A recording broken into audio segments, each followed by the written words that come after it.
Hi everybody, my name is Victoria. Welcome back to my channel. Today I am doing the Bout Books Tag, which this was created by Eric over at Breakeven Books.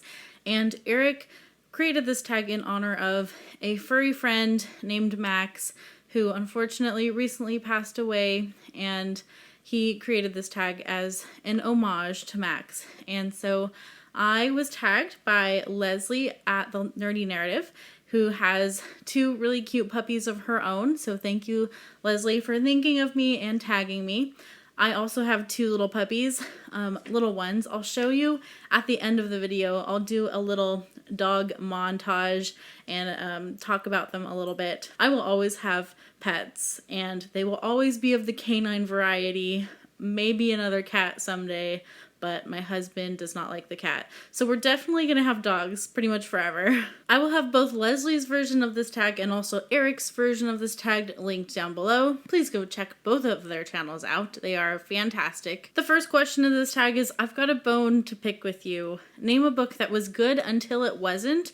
In other words, you were enjoying it and then it ends up disappointing you in the end. I think for this one, I'm gonna go with An Anonymous Girl by there's two authors and I always forget their names, but I think it's Greer Hendricks and Sarah Pekkanen. And this I read way back when it came out, maybe 2 or 3 years ago. And I was trying to get into genres that I didn't have a lot of experience with, thrillers being one of those genres. I've only read a sprinkling of thrillers. And so I thought the premise of this one sounded cool, and it was a new release, and so I decided to pick it up. The premise of this book is that a girl signs up for a psychological study where she has to answer a bunch of questions about morality, and the lady who's running the psychological study ends up being a little bit untrustworthy, perhaps a little sketchy, and that's all I will say about the premise, because thrillers, you really need to know as little as possible to get the full effect. The main reasons this book didn't work for me was I felt that the characters in the end just kind of magically figure things out and jump to conclusions that it didn't make sense that they would jump to from like the very few clues that this character, our main character, was given. And so it felt a little convenient. Whenever a thriller feels convenient, it just lacks the believable factor. It didn't feel believable in the end. Also, there was a dual perspective in this book. We go between the girl and the doctor and their perspective, and I actually thought if we didn't have the doctor's perspective, it would actually be more interesting, because I felt like I always knew the motivations of the bad guy, and it's one of those books where the audience knows what's coming. It's kind of like when you watch a scary movie and you know the monster's in the room and you're like, no, don't go in there, the monster's gonna eat you. And you kind of felt that way throughout the whole book because you knew who the villain was and you knew what the villain was thinking. So that, to me, I think unfortunately took away from the thriller aspect. I think it would have been scarier if we didn't know what the villain was thinking the whole time. Question number 2 is Welcome Home. Name a book or series that gives you the warm feelings of home. When I think of books that remind me of home, they don't necessarily have a home at the center of them. This book definitely does, but it's a little bit more of a like sci-fi fantasy thread. So it's not like a Little House on the Prairie, kind of like warm and fuzzy homebody book. But books that make me feel like home are books that I read as a child. And one of those series that's very dear to my heart is A Wrinkle in Time by Madeleine L'Engle. This is the Time Quintet. This is the first book, and I read this as a young reader. It's really special to me. I reread these a couple years ago, and it was fantastic. I'm so glad I reread them because it was just very refreshing for me, and it made me remember why I liked these. They weren't as good as I remembered them being. They definitely have some flaws. However, I just have fond memories of like carrying this book around with me while I was like going to the grocery store with my mom. I remember I had the book in my hand, was like reading it while walking in the grocery. So my poor mom probably had to make sure I didn't run into anything and like knock over a cereal aisle or something. So thanks, Mom, for looking out for me while I had my nose in a book. But anyways, this book makes me remember childhood days and home. And also there is a home at the center. There is the main character's home, and throughout the series we do stay kind of in that general area at their house, and a lot of things happen starting at their house. Usually the book in the beginning starts at home, and then they go on an adventure. Question number 3 is Ruffin It. Name a book that has a journey or travel element to it. So I was trying to come up with books that were not Lord of the Rings because I feel like that's a pretty standard go-to answer. But when I think of journey books, I do think of classics. It's definitely a trope that happens in classic books quite frequently. So I'm gonna go ahead and go with The Odyssey by Homer. I actually haven't read this since high school when I had to read it in the 9th grade. So that was a million years ago. I still have my Post-its in there from 9th grade, and I have all kinds of highlights. This book is beat up because I'm sure it was thrown into my backpack when I was in high school.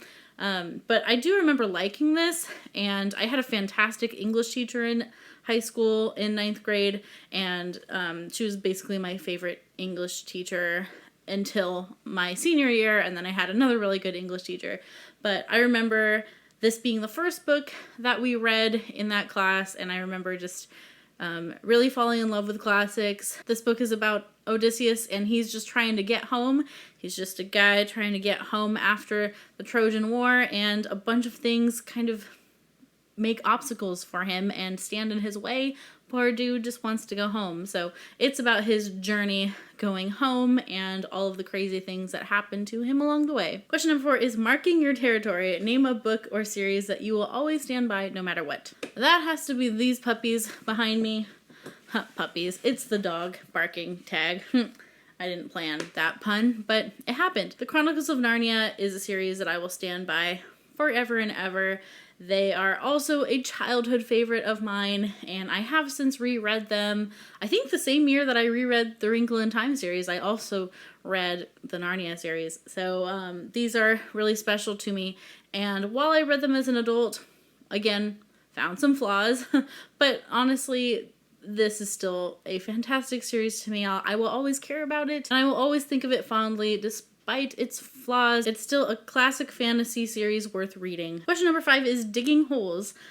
A book that has had some secrets or had a big plot twist uncovered. I'm gonna go with a book that I recently read, and that is Home Before Dark by Riley Sager. This is a fun, twisty thriller about a haunted house. I really enjoyed it. My buddy read this with Vish from Books with V, and she described the ending really well. It has a little bit of a whiplash at the end where there's a bunch of reveals and you're still trying to put together the pieces, like even up till the very last few pages. The reveals are nonstop at the end of this book, and it does give you a little bit of whiplash, but I didn't really predict the ending. I had some ideas along the way, but I don't think I predicted what was really going on in this book until I got to the end, which is what I like in thrillers. I don't want to know what's going to happen because then it doesn't surprise you. And this book was a really fun time. It did have some surprises, some twists. It was fun. Question number 6 is Stand By Me. Name a book or series that portrayed a very loyal friendship between its characters. I'm gonna go with Aragon by Christopher Paolini. Who doesn't want a dragon friend? The friendship in here is between Saphira and Aragon, and I personally would love a Saphira of my own, a dragon who could help me fight my battles and that I could just fly around with and have a grand old time. Really want to reread these. Apparently this is the nostalgic book tag for me because I haven't read these in a long time either. I would like to reread these this year. I've set it as a goal to reread them this year. We'll see if that happens. Hopefully it does. Question number 7 is Tug of War, a book you have very mixed feelings about. There's a lot of different books that I could say for this, but I think today I'm going to go with Illuminae by Amy Kristoff. No, not Amy Kristoff. Amy Kaufman and Jay Kristoff. I bounced between the physical copies of this series and the audiobook, and I think the audiobook might have detracted from my enjoyment a little bit because sometimes while the audiobook was well done, and a lot of effort went into it to make it with actual voice actors, different voice actors for every character, and a lot of the effects, the visual effects in here, they tried to convey in audio. And a lot of people raved about the audiobook, and I just thought they were okay. They were a little bit cheesy. I think the audio upped the cheese factor for me, and it was a little bit of a struggle sometimes to listen to the audio. I think maybe if I had physically read all these, maybe I would have liked them a little bit better. I actually really liked the first book because I did read it more physically, and then as I went through into the rest of the series, I started listening to it more, and I didn't like the rest of the books. So I really liked this first one, and I wonder if the format of me physically reading it affected that enjoyment. I ended up giving this 5 stars, I think, when I read it. But then as I listened to the audiobooks for Gemina and Obsidio, I didn't like those as much. So I don't know, maybe it's just a me problem, but I didn't love the audiobooks like everybody else did. I liked the story of the first one, but this story definitely suffered as it went, I thought, and I didn't like how the series wrapped up. So that's why I have mixed feelings about it. I really had a great time with this first one, and then as we went in the series, not so much. The last question is treats, a book that you are super excited about and will reward yourself by reading it. So I make no promises. I'm not good at keeping up with new releases, but a book that I would like to read when it comes out, or maybe near when it comes out. Again, making no promises here. I tend to buy new releases and then sit on them for a while, and that'll probably happen again with this one. But it's The Four Winds by Kristen Hanna. I read The Nightingale by Kristen Hanna, and I loved it. I thought it was a great historical fiction novel. It was very just unique in the way it was told. I thought a unique story, which is kind of hard to do with World War II novels because World War II is a very saturated area of historical fiction, and it's just a little bit difficult to find more original stories, and I thought The Nightingale really was. I think this follows a family during the Great Depression and their decision, I think, to migrate to California. I'm a little fuzzy on the premise, but I do like Kristen Hanna's writing and want to read more historical fiction in my life. Would love to pick this up. I think it comes out in February. I don't know if I'll get to it in February, but I do really want to read this one. So I'm going to tag a few other people who have furry friends on BookTube that I know of, and I'm sorry if you were already tagged in this. I've seen a lot of people have done this tag already who have dogs, and so I was trying to figure out who has dogs who hadn't done this yet, but I think Elliot Brooks, I don't think you've done this tag yet, and Elliot has just the most beautiful dog, and it is just so sweet. The dog is named Luna, and I just love seeing Luna in Elliot's vlogs. Luna just seems like the sweetest, cuddly teddy bear of a dog. I'm also going to tag Melissa from Libraries and Labradors. Melissa is so sweet. I love her videos, and she has some sweet golden labs. Butter shows up in some of her videos, and I just think that's the cutest name for a lab ever, Butter, and they're just so cute, and I just love that her channel is actually called Libraries and Labradors. It's such a brilliant channel name. Love Melissa's channel. I'm also going to tag Jade from Bedtime Bookworm, and Jade has a puppy. I think she recently got a puppy. So she has like a puppy dog, and I think she might have 2 dogs actually. I'm not sure about that, but I know she has some furry friends in her life. Jade is a fantastic fantasy and sci-fi horror booktuber. Definitely go check her out if you don't know about Jade. You probably do, but if you don't and you like fantasy, go check out Jade's channel. I'm also going to tag Alex Nieves, who is another fantasy booktuber in the World Hoppers group, and Alex has a really beautiful dog as well. He has a beautiful, I think, Australian Shepherd dog and has like beautiful eyes. Ugh, those dogs are gorgeous. I would love one of my own someday. So this is Dusty. He was our first dog. I have Evelyn at my feet here, but Dusty is the light, I think, hurts his eyes right now. He's like blinking. Dusty is a really weird looking dog. He's hairless, perhaps. We don't know what he is. He has really long legs. His face has a really long nose. He's a little bit older. He has a lot of gray in his face, He's probably like 10 or 11 now, so he's my little old man friend. But we got Dusty 5 years ago now, 4 years ago, maybe 4 years ago. And he's just a little cuddle buddy. He loves nothing more than being under the blanket, and he will follow wherever the blankets go. I frequently sit on him because he will be under a blanket and I won't know that he's under the blanket. But I love him. He's just such a little sleepy dude. He's like falling asleep right now. I think he doesn't like the light. I'm sorry, Dusty. I'll put you down now. And then this is Evelyn. She's my little ferocious creature. She will definitely defend. She's like the alpha in the house, and she will attack and defend whoever rings the doorbell.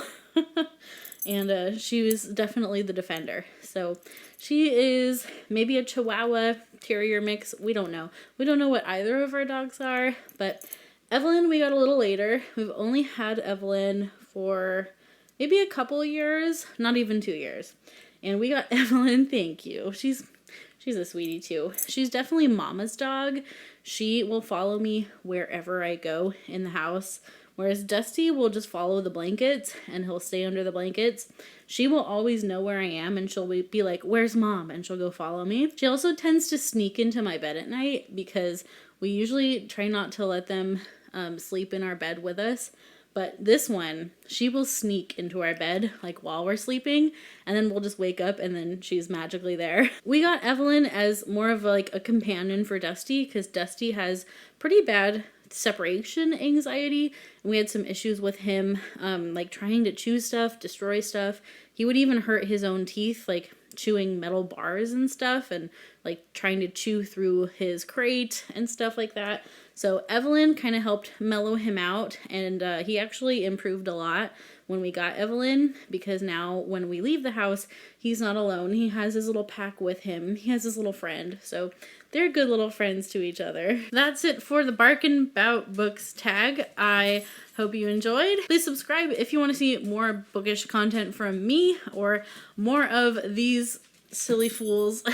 I usually have some pet footage in my vlogs, so if you want to see more furry friends, maybe watch my vlogs. They're usually in there. I hope you have a wonderful rest of your day. Keep reading great books, and until next time, bye-bye.